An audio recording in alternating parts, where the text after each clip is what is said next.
Tools in the garden. It's very important to have the right tool for the right job. But when working with kids, that can be a challenge because of the quality of tools that are out there. We have a few tools here that kids will commonly use or should have in their gardening program. Little hand spades and shovels are very important. You can buy something that's a little bit higher grade or quality than this, but for the average little holes that they have to dig, these work pretty well. A simple 3-prong garden cultivator is always good to kind of scratch up the soil and help with some weed control as well. Some people use these weed poppers to pop out some weeds, but you can also use them to make little lines to plant the seeds and things like that. So it's kind of a dual purpose. So for children, this is kind of the size, and even adults, for them to easily work with. You can larger tools that you can look for, like a larger 3-prong cultivator. For some children this might be too long, but this little simple garden rake, which is pretty good quality, is pretty easy for most children to use. Even this smaller type of a garden rake, both for adults as well as children. You just have to take caution in finding a quality tool. Pay a little bit more money with it so you're not replacing them every year. So maybe find a mid-range price point on some of the tools.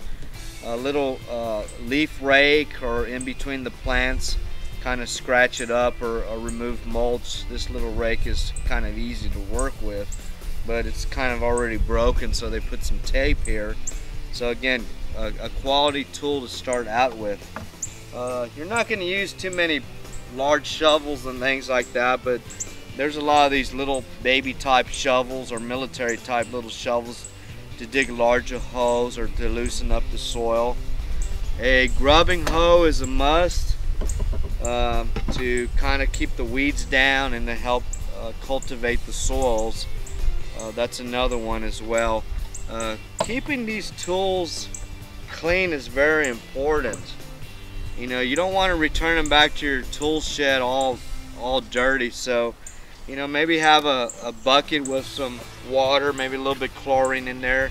Scrape the tools down. You know, show the kids to respect the tools, the tool shed, return them nice and clean. But also how you have them positioned in and around the garden. Safety, safety, safety at all times. You don't want any potential injuries there. There's some sharpening devices that you can also use in some of these tools. Before or after you use them, you can kind of give them a quick sharpening. Water cans. You know, this is a 2-gallon water can. Water's what, about 8 pounds per gallon. So this thing's full. That's over 16 pounds. So kids need to water their plants, so you might not fill it all the way to the top, maybe a third or halfway. Maybe getting little buckets like this that are closed in. These are good maybe to harvest some of their vegetables, to pick up rocks, debris, weeds, and things like that. But do keep them clean and store them in your shed. So have an inventory on the amount of tools that you need to start out with, and when you finish the season, see what your budget allocates. But try not to cut corners by using cheap quality tools. Start out with a good tool that is functional not only for the adult leaders but also for the kids. Think about safety at all times. From the beautiful Children's Vegetable Garden program at the San Antonio Botanical Garden, David Rodriguez, horticulturalist with Texas A&M AgriLife Extension Service.